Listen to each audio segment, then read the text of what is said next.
Hello everyone, this is Manjula Devi P, working as Assistant Professor in GFGC Kanakpura. Today I would like to discuss about one of the very important concept in investment management, that is theory of interest rates and how to draw yield curve. So you all know what is the meaning of interest. Interest is the amount that the borrower has to pay on the borrowed funds, or the person who has accepted the deposits has to pay to the person who has invested it. So now in investment management, when we talk about interest rates, it is one of the very important return that an investor is going to get on his investment. So what is the basic theory behind the interest rates getting fixed, or what are the factors which matters when the interest rates are getting fixed? Okay, so there are some theories which has formed which talks about the logic behind the interest rates in the market. So let's see what is that, and then we'll also see what is the meaning of yield curve and what are the variables that is considered to draw the yield curve. So as I said, interest is the payment made for borrowed funds or the principal paid for the use of money, or the price paid for the use of money. So now interest is always expressed as a rate per percentage per annum or per month. Usually the frequency of the payment of the interest usually per annum, or it can also be expressed per month.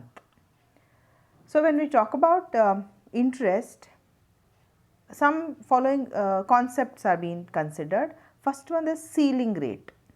Ceiling rate is the maximum interest that is payable in an economy. Usually it is a policy matter. This is decided in the monetary policy of RBI. Ceiling rate and floor rates, the minimum rate that has to be fixed. Then we have something called as coupon rate. Coupon rate is the rate which is actually attached to the investment. Suppose if you are investing in debentures, so while issuing the debentures itself, the company would say 15% debentures or 12% debentures, or bonds 10% flexible bonds, something like that. So that percentage whatever is mentioned is called as the coupon rate or the bond rate. Then we have something called as yield. So yield means the actual returns or the rate which is equating the cash inflows that can be generated with the cash outflows that the investor has actually made. What are the returns that he is actually getting with the actual investment that he has made? The rate which equates these two is called as the yield. So here we have dividend yield. If you have invested in the shares, what is the rate, what is the yield that your investment is giving in the form of dividend? Then what is the earning per share? Like not all the earnings are paid as dividends, some of the earnings are kept with the company. If we take the earnings, not just the dividends, then we get earning yield. Then the running yield. So this talks about the yield that the company is giving over the period of time. Then the redemption yield. So now if the redemption is happening, then what is the rate at which they are paying you the premium, or at the point of redemption, if you total all the incomes that you have received, the cash inflows that you have received plus the redemption value, then that particular rate which equates the redemption value and your initial investment is called as the redemption yield. So anyway, when we talk about interest rates, basically the return that the investment can generate, so this ceiling rate and the coupon rate and the actual yield becomes very important. So theories of interest rates, like there are some theories which tries to explain about in what circumstances the interest rates will increase or decrease, or what are the circumstances which actually makes the interest rates getting fixed at a particular point of time at a particular rate. So, as you all know, interest is the reward that the investor gets for investing in certain securities. Now, the same way, interest can also be seen from the point of view of the borrower. If you have borrowed the money, you have to pay the interest, or if you have lent the money, you will receive the interest. Okay. Always the rate of interest that is payable and the rate of interest that you receive, okay, at a given point of time may not match. Okay. Suppose if you are depositing money in the bank, the rate what the bank gives you on your deposit, or if you want to take a loan, the interest that the bank charges on the loan may not be different, may not be same, isn't it? So, usually it is different. So, what is that? What are the factors which actually matters for this interest rates to be fixed is all about the subject matter for the discussion now. But on an average or overall at present, interest rates are actually decided in the monetary policy, the base rates, the basic rate and the repo rate. So, all these are fixed by RBI, but based on the rate that RBI has fixed, so then the other financial institutions, NBFCs, so they would charge their own interest rates. So, now let us see what is all these theories about. First one, we have something called as classical theory. So, in the classical theory, so it is basically given by Alfred Marshall and Pigou and such economists at the early stage. So, what they say, interest is basically the reward that we pay, and it depends on the demand and supply of the money. Okay, demand and supply. So, wherever the demand and supply is matching, okay, or wherever this demand and supply is in equilibrium. So, the point at which they are at the equilibrium, that is the rate of the interest which will be fixed. So, but here the assumption is according to classical theory. So, this interest is fixed in a perfect competition, like the market scenario is having a perfect competition where the demand and supply, wherever they both equate, then that point is called as the interest point or the interest rate. Then we have next theory, that is loanable theory. So, according to this theory, it is not just about demand for money or demand for investment. It talks about what is the actual demand for the loanable funds and what is the actual supply of loanable funds. It is not just the savings or just the part of investment. It talks about how much in the market loan is in demand and who are the lenders who are ready to give the loan. So, basically what is the demand for loan and what is the supply of loan in the market. So, loan funds. So, then again the rate at which it equates the loanable demand, funds demand and loanable supply, funds supply, then the rate at which it equates is called as the interest rate. Interest is fixed depending on the demand and supply of the loanable funds. Then we have something called as liquidity preference theory. So, according to this theory, so the interest rates are fixed depending on the money supply in the market. Suppose whenever there is more liquidity in the market, there is more money supply in the market, so then it affects the interest rates. For example, when there is more money supply, when there is more say inflation, so at that time, so what RBI does, they would actually increase the interest rates, the repo rate, base rate, all that gets increased, because if the interest rates are more, then it discourages the people from borrowing the money and it encourages the people to deposit the money if they have any excess money. So, the surplus liquidity in the market can be absorbed. So, whenever there is excess money supply in the market, so then the interest rates would be more. Whenever there is money supply is in shortage, or when there is no much money circulation happening, then the interest rate would be reduced. So, this is according to the liquidity preference theory. Actually, at present RBI fixes the interest rate, repo rate, bank rate, all that by seeing this liquidity concept into consideration. So, the monetary policy mainly inclined towards this liquidity preference theory. Then we have modern theory. So, suppose the companies are issuing the bonds, securities, preference shares, debentures. So, how do they actually fix the interest rate? So, according to modern theory concept, interest rates are fixed by considering all these factors into consideration, like what is the actual rate of saving in the market, what is the demand for investment, what is the demand for loanable funds in the market, how much is the supply of loanable funds in the market, what is the liquidity at present in the market. So, depending on all this, the interest rates are fixed as per the modern theory of interest rates. Yeah, so I was just talking about classical theory, supply of savings and demand for investment matters. Loanable theory, supply of loanable funds, demand for loanable funds matters.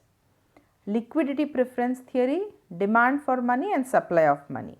The extent of the amount of liquidity prevailing in the market. So, modern theory, which includes all these aspects. So, how much is being, what is the saving function, what is the investment function, what is the liquidity preference, and what is the volume of money which is in circulation in the market. So, all that matters for the interest rate to be fixed. So, hope I have made the concept of theory of interest rates clear to you. If we just sum up, so basically there are 4 theories of interest rates.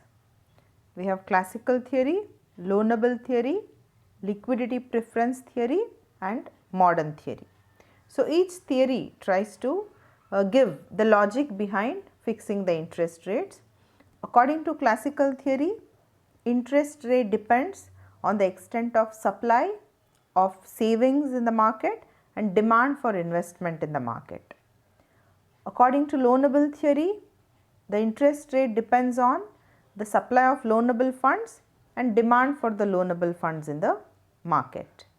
Then when we talk about liquidity preference theory, it talks about demand for money and supply of money, basically the extent of liquidity which is available in the market.